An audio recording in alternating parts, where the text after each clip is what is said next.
Welcome दोस्तों, welcome to शिक्षा career institute. Last time हम लोगों ने सोलर सिस्टम के बारे में पढ़ा था और ये पढ़ा था कि हमारे सोलर सिस्टम में कितने प्लैनेट्स हैं और प्लैनेट्स अर्थ के बारे में भी थोड़ा सा जानने की कोशिश किया था। हम लोगों ने स्टार जाना था, कॉन्स्टलेशन जानी थी, ठीक है। और आगे इस क्लास में देखते हैं आगे हमें क्या जानना है, थोड़ा सा रिवाइज भी कर लेते हैं। सोलर सिस्टम, हमारा सोलर सिस्टम में कितने प्लैनेट्स हैं? हमारे सोलर सिस्टम में 8 प्लैनेट है और हमारे 8 प्लैनेट का सीक्वेंस भी जानने की हम लोगों ने कोशिश किया था लास्ट टाइम। कैसे कैसे सीक्वेंस था? सन बीच में होता है, सन को हम लोग मुखिया कहते हैं। हमारे सोलर सिस्टम में जितनी भी ऊर्जा या एनर्जी मिलती है वो हमें कहाँ से प्राप्त होती है? सन से प्राप्त होती है। उसके चारों तरफ जितनी भी 8 प्लैनेट्स हैं वो रिवॉल्व करती है, घूमती है। सन के जो सबसे नज़दीक वाला प्लैनेट्स है वो कौन सा है? बुध ग्रह, जिसको हम लोग मरकरी कहते हैं, जो कितना दिन लेता है सन के परिक्रमा करने में? 88 डेज। उस और बुध के बाद नेक्स्ट जो प्लैनेट्स थी वो कौन से प्लैनेट्स थी? बुध के बाद जो प्लैनेट्स है वो हमारा प्लैनेट्स है वीनस, राइट। वीनस, वीनस के बाद कौन सा प्लैनेट था? वीनस को हम लोग शुक्र ग्रह भी कहते हैं, और वीनस को हम लोग पृथ्वी की जुड़वा बहन भी कहते हैं। क्यों पृथ्वी की जुड़वा बहन कहते हैं? क्योंकि वीनस शेप और साइज में हमारे अर्थ इतना ही है, इसीलिए वीनस को हम लोग जुड़वा ग्रह कहते हैं पृथ्वी की। वीनस को एक और नाम से हम लोग जानते हैं। वीनस को हम लोग या शुक्र ग्रह को हम लोग भोर का तारा या शाम के तारे के नाम से जानते हैं। क्यों? क्योंकि पृथ्वीवासी जब शाम को देखते हैं या सुबह में देखते हैं, जब क्लियर स्काई होती है तो हमें तारे के रूप में वो नजर आती है। मैंने आपको ये बताया था कि वीनस ग्रह इतना क्यों चमकता है, ये मैंने आपको रीजन भी बताया था। तीसरा नंबर सीक्वेंस में जो है सन के जो तीसरे नंबर पे है वो हमारा कौन सा ग्रह था? वो था पृथ्वी, अर्थ। पृथ्वी का शेप हम लोगों ने जाना था कि पृथ्वी का शेप कैसा है? जियोड। किसी ने कहा है कि पृथ्वी का शेप कैसा है, तो पृथ्वी का शेप पृथ्वी जैसा है। तो पृथ्वी मैंने बताया था वो ऑरेंज शेप का है, मतलब ऊपर से चपटा, नीचे से चपटा और बीच में यूं बल्ज आउट किया हुआ है। लगभग लगभग पृथ्वी का ऐसा ही शेप है, राइट। और पृथ्वी पांचवा सबसे बड़ा प्लैनेट है हमारे सोलर सिस्टम में। सबसे बड़ा प्लैनेट कौन सा है? जुपिटर या बृहस्पति, करेक्ट। सो पहला बुध, दूसरा विनस, तीसरा अर्थ, चौथा कौन सा ग्रह था? मार्स। मार्स को हम लोग लाल ग्रह के नाम से भी जानते हैं। पृथ्वी को हम लोग कौन से ग्रह के नाम से जानते हैं? ब्लू प्लैनेट के नाम से जानते हैं। क्यों ब्लू प्लैनेट के नाम से जानते हैं? क्योंकि पृथ्वी पर 71% के आसपास पानी ही पानी है, जिसकी वजह से अंतरिक्ष से हमारा प्लैनेट कौन सा कलर का दिखता है? ब्लू कलर का दिखता है। ओके। मंगल ग्रह को हम लोग लाल प्लैनेट के नाम से जानते हैं क्योंकि वहाँ आयरन ऑक्साइड की मात्रा बहुत ज़्यादा है। उसके बाद हमारा जुपिटर, उसके बाद हमारा सैटर्न, यूरेनस और लास्ट में कौन सा है? नेपट्यून। ठीक है, ये हम लोग ने थोड़ा सा रिवीजन कर लिया। हर प्लैनेट का अपना फिक्स्ड ऑर्बिट होता है, फिक्स्ड पाथ होता है, वो अपने ऑर्बिट में ही घूमता है, वो अपने ऑर्बिट को नहीं छोड़ सकता है। अभी तक हम लोगों ने यही पढ़ा था, ठीक है। चलो नेक्स्ट पढ़ते हैं। नेक्स्ट, ये देखिए सोलर सिस्टम का ये थोड़ा सा फोटो मैंने लगाया है।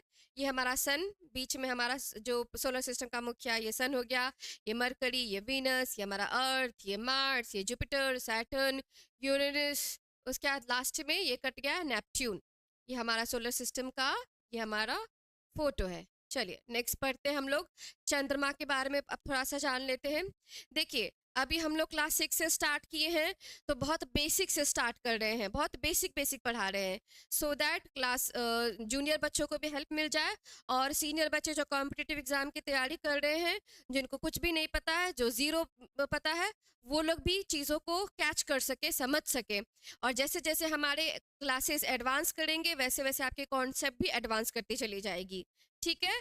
तो we will stick to class 6 NCERT geography, उसी बेसिस पे उसी का लाइन बाय लाइन हम डिस्कस कर रहे हैं। अब हम लोग आते हैं चंद्रमा या मून। चंद्रमा या मून क्या है? ये हमारे पृथ्वी की नेचुरल सैटेलाइट है, नेचुरल उपग्रह है। उपग्रह क्या होता है? देखिए सबसे पहले तो मैं आपको ये बता दूं। चलिए, जैसे हम लोग ने क्या जाना था? जैसे हम लोग ने जाना था कि सोलर सिस्टम में सन बीच में होता है और चारों तरफ जो प्लैनेट्स हैं उसके चक्कर काटते हैं, है ना, इस तरीके से ये ऑर्बिट में चक्कर काटते हैं। उसी तरीके से हमारी पृथ्वी मान जाइए यहाँ पर है, तो पृथ्वी का भी चक्कर काटता है कौन? पृथ्वी का चंद्रमा या पृथ्वी का नेचुरल सैटेलाइट। ठीक है, तो चंद्रमा किसका चक्कर काटेगा? वो पृथ्वी की चक्कर काटेगा। अगर चंद्रमा है तो पृथ्वी की चक्कर काटेगा। मून एक नेचुरल सैटेलाइट होता है या उपग्रह होता है। उपग्रह या सैटेलाइट उसको कहते हैं जो प्लैनेट्स के चक्कर काटे। फिर से बोलती हूँ, उपग्रह या सैटेलाइट उसको कहते हैं जो प्लैनेट्स के चक्कर काटे। ठीक है, देखिए पहले चंद्रमा के बारे में देख लेते हैं, उसके बाद हम जानेंगे कि कौन से प्लैनेट्स के सबसे ज्यादा उपग्रह हैं या सबसे ज्यादा नंबर ऑफ सैटेलाइट्स हैं। पहले चंद्रमा के बारे में थोड़ा सा जान लेते हैं। यह एक प्राकृतिक उपग्रह है, यह एक नेचुरल सैटेलाइट है, प्राकृतिक उपग्रह है जो कि पृथ्वी की परिक्रमा करती है। कितने समय में पृथ्वी की परिक्रमा कर जाती है? ये पूरी की पूरा परिक्रमा कहते हैं। कितना समय लगाती है पृथ्वी का चंद्रमा या पृथ्वी का मून? 27 दिन। 27 दिन में पूरा परिक्रमा को कंप्लीट करती है। हमारी पृथ्वी को बस एक ही चंद्रमा है, करेक्ट। अर्थ को बस एक ही चंद्रमा है। और सबसे ज्यादा चंद्रमा किसका है? चलिए पहले ये जान लेते हैं, हमारा केवल एक ही चंद्रमा है, जबकि बृहस्पति, शनि, यूरेनस और नेपच्यून के एक से अधिक चंद्रमा है। एक से अधिक चंद्रमा है। क्लियर? चलिए, चंद्रमा की सतह पर विभिन्न गड्ढे, गर्त, पर्वत जो छाया डालते हैं। देखिए, आपने देखा होगा पृथ्वी से, अगर आपने कभी चंद्रमा को देखा होगा, मून को देखा होगा, तो अलग अलग दाग धब्बे उस पे नजर आते हैं। वो दाग धब्बे जो हैं वो एक्चुअली चंद्रमा की सतह पे बहुत बड़े बड़े क्रेटर या गड्ढे हैं, बड़े बड़े पर्वतें हैं, वो सब हमें नजर आती है। किसके रूप में? दाग धब्बे के रूप में। वो एक्चुअली चंद्रमा पे कोई दाग या धब्बा नहीं लग गया है जो हम लोग ने नानी दादी की कहानी में पढ़ा है। एक्चुअली चंद्रमा की सतह पे बड़े बड़े बड़े गड्ढे हैं जिसको हम लोग क्रेटर कहते हैं, बड़े बड़े पर्वतें हैं, पहाड़ हैं, माउंटेन्स है, वही हमें रात में नजर आती है दाग धब्बों के रूप में। क्लियर? चलिए आगे चलते हैं। नील आर्मस्ट्रॉन्ग 21 जुलाई 1969 को चंद्रमा पर कदम रखने वाला पहला व्यक्ति बने थे।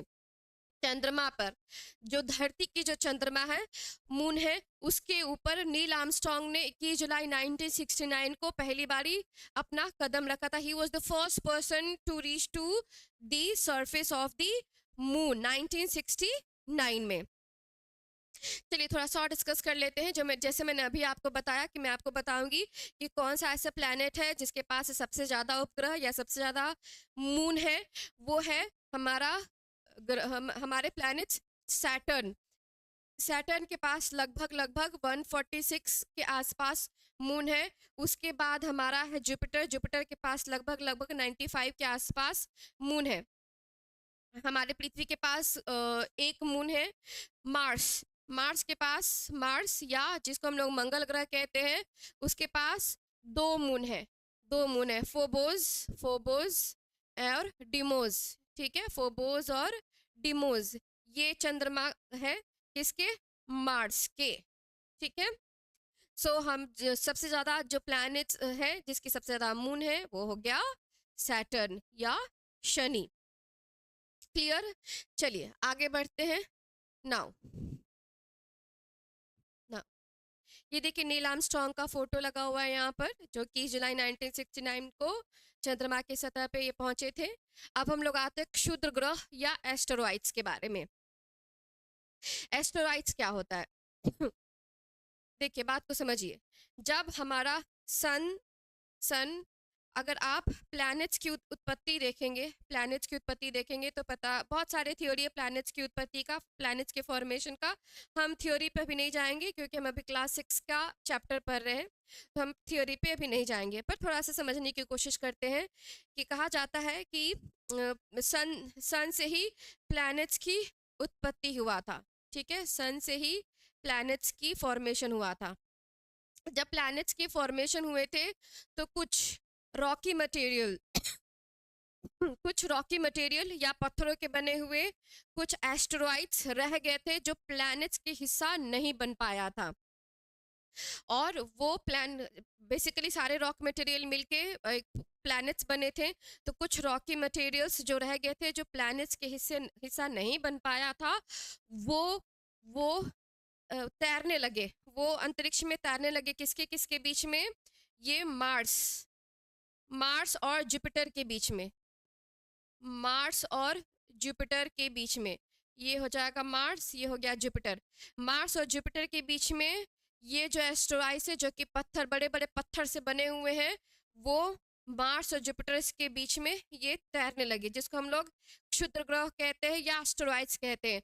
और इस जिस ऑर्बिट में क्षुद्र ग्रह या ऑर्बिट रिवॉल्व करते हैं सन के अराउंड, उसको हम लोग कहते हैं asteroid belt. Asteroid belt, asteroid belt किसके किसके बीच में है? मार्स और जुपिटर के बीच में। क्लियर? उसी को हम लोग क्षुद्र ग्रह या एस्टेरॉइड कहते हैं। ये बेसिकली पत्थरों के बने हुए होते हैं। क्षुद्र ग्रह के वे भाग होते हैं जो सौर मंडल के निर्माण के समय विस्फोटिक हो गए होते। मैंने भी कहा, जब सौर मंडल का निर्माण हो रहा होता है, प्लैनेट्स का निर्माण हो रहा होता है, तो ये प्लैनेट्स का रूप नहीं ले पाती हैं, छूट जाता है, जो कि अंतरिक्ष में घूम घूम रहा होता है। ठीक है। ये छोटे पिंड हैं जो मंगल और बृहस्पति के कक्षाओं के बीच घूमते रहते हैं। ये प्लैनेट्स से काफी छोटे होते हैं और जो घूमते रहते हैं किसके किसके बीच में? मार्स और जुपिटर के बीच में। और जिस ऑर्बिट पे वो घूम रहे होते हैं उसको हम लोग क्या बोलते हैं? Asteroid belt. ठीक है, एस्टेरॉइड बेल्ट। ओके, सो एस्टेरॉइड्स हो गया हमारा। नेक्स्ट ये हमारा क्षुद्र ग्रह हो गया, जो कि ये देखिए, ये सारे बहुत सारे मिलियंस, बहुत सारे नंबर, मिलियंस के नंबर में ये छोटे छोटे एस्टेरॉइड्स घूम रहे हैं। ये क्षुद्र ग्रह की पट्टी है या एस्टेरॉइड बेल्ट है, जो कि मार्स और जुपिटर के बीच में घूम रही है। एक्चुअली ये भी परिक्रमा कर रही होती है किसकी? सन की परिक्रमा ये भी कर रही है। ओके, नेक्स्ट अब हम लोग आते हैं मेट्रॉइड्स। अब हम लोग आते हैं मेट्रॉइड के बारे में पढ़ते हैं। उल्का पिंड, जिसको हम लोग उल्का पिंड के नाम से जानते हैं। जब हम लोग मेट्रॉइड के बारे में पढ़ ही रहे हैं तो हम लोग एक दो कॉन्सेप्ट और भी समझने की कोशिश करते हैं। चलिए, एक होता है मेट्रॉइड, मेटियोरॉइड, एक होता है मेटियोर, और एक होता है मेटियोराइट। ठीक है, ये तीन कॉन्सेप्ट हम जानने की कोशिश करते हैं। पहले हम लोग देख लेते हैं मेट्रॉइड क्या है। मेट्रॉइड है, ये भी छोटे छोटे पत्थरों से बने हुए होते हैं और सन का परिक्रमा कर रहे होते हैं। ठीक है, these are small pieces of rocks that revolve around the sun and sometimes get attracted towards the earth's surface due to gravity. ठीक है, अब ये जब सन का परिक्रमा कर रहे होते हैं, ये जो सन का परिक्रमा कर रहे होते हैं, कौन? मेटियोराइट्स जब सन का परिक्रमा कर रहे होते हैं। ठीक है, परिक्रमा करते करते ये अर्थ के आसपास आ जाते हैं। क्यों आ जाते हैं अर्थ के आसपास? क्योंकि अर्थ के ऊपर ग्रेविटी है ना, तो अर्थ के ग्रेविटेशनल फोर्स ये मेट्रोइड्स को अपने तरफ अट्रैक्ट कर लेती है। साइज में छोटे होते हैं ना, इसलिए ये सन अर्थ की ग्रेविटी से अट्रैक्ट हो जाते हैं और अर्थ के एनवायरनमेंट में आने की कोशिश करते हैं। ठीक है, तो मेट्रोइड्स मतलब समझते हैं ऐसे छोटे छोटे रॉक्स के टुकड़े, ऐसे छोटे छोटे रॉक्स के टुकड़े जो अभी अंतरिक्ष में तैर ही रही है, उसको हम लोग कहते हैं मेट्रोइड। ठीक है, अगर यही छोटे छोटे रॉक के टुकड़े जो कि अंतरिक्ष में तैर रही है, जो सन का परिक्रमा कर रही है, वो अगर सन अर्थ के एटमॉस्फेयर में आ जाए अर्थ की ग्रेविटी की वजह से, और अर्थ की ग्रेविटी की वजह से अर्थ के एनवायरनमेंट में घुसने की कोशिश करते हैं घुसने की कोशिश करते हैं।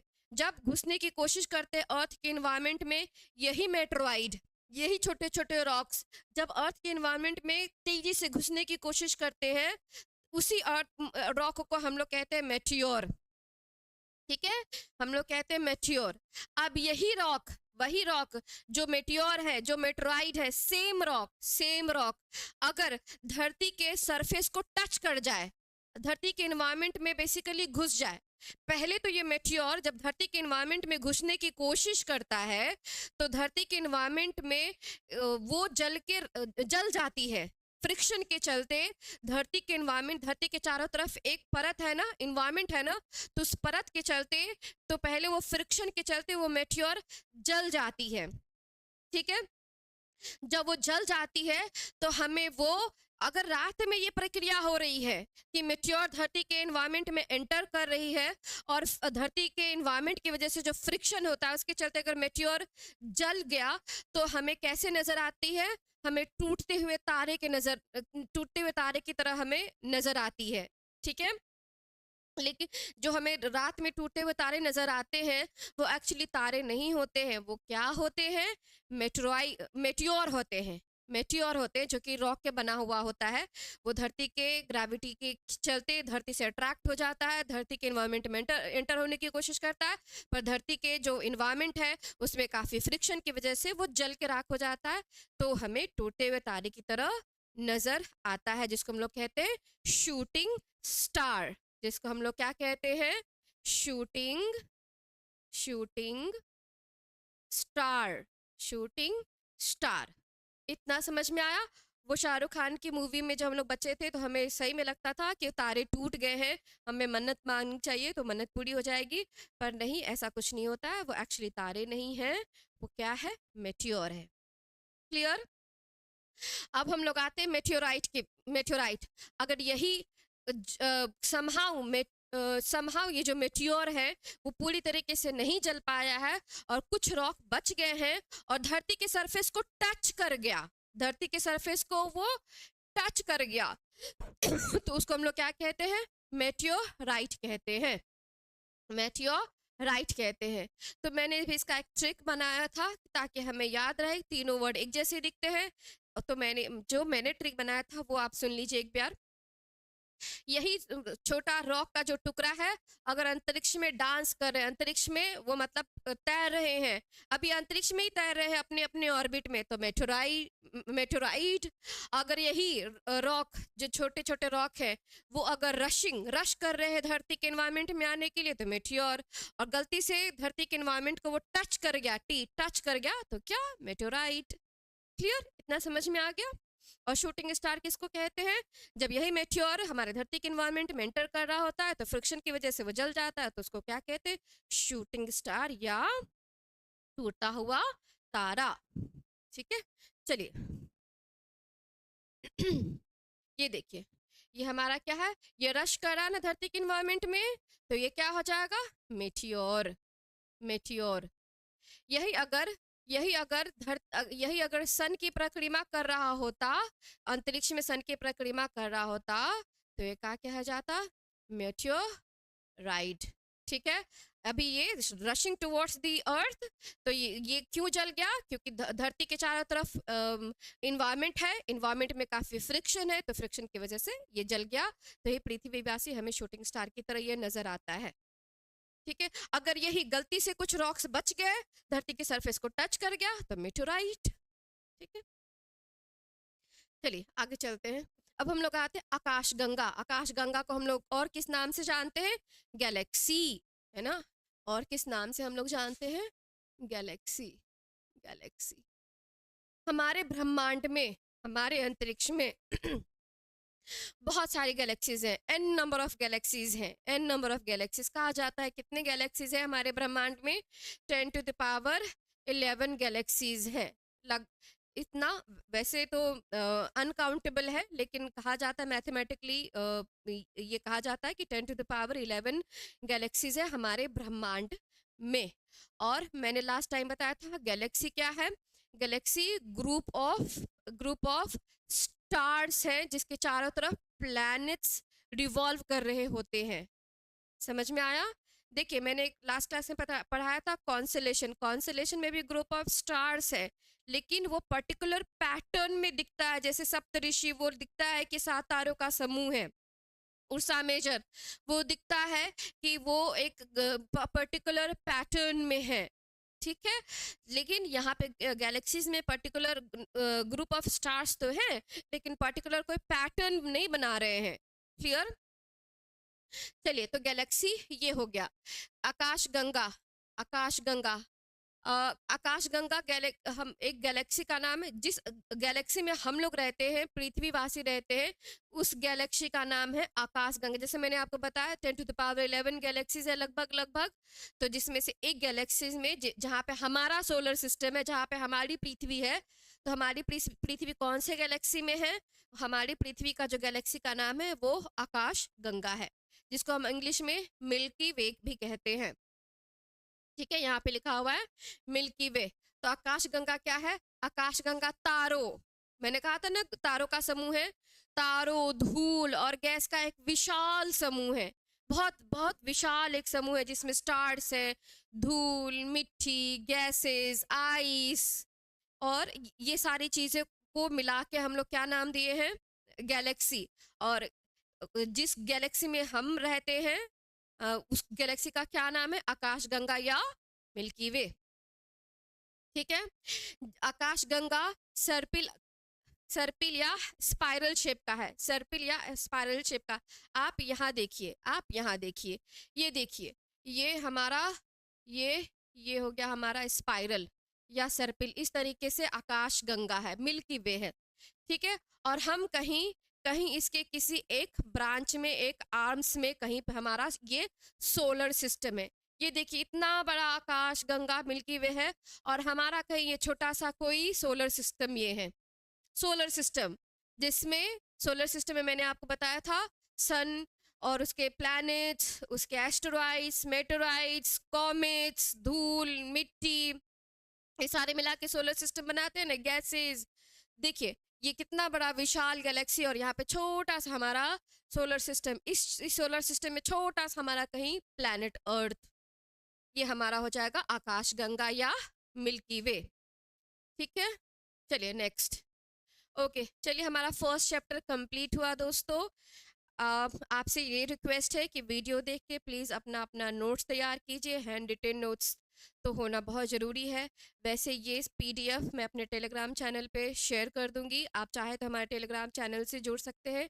हम कंटिन्यूसली सारे एनसीईआरटी के सारे चैप्टर्स और सारे सब्जेक्ट्स के एनसीईआरटी सीरीज़ रन कर रहे हैं। प्लीज़ हमारे चैनल से, टेलीग्राम चैनल से जुड़िए, वहाँ पे आपको पीडीएफ मिल जाएगी और आप अपना हैंड रिटन नोट्स तैयार कीजिए। और कोई सजेशन है तो प्लीज़ कमेंट बॉक्स में आप कमेंट कर सकते हैं। Please like and subscribe. Thank you so much.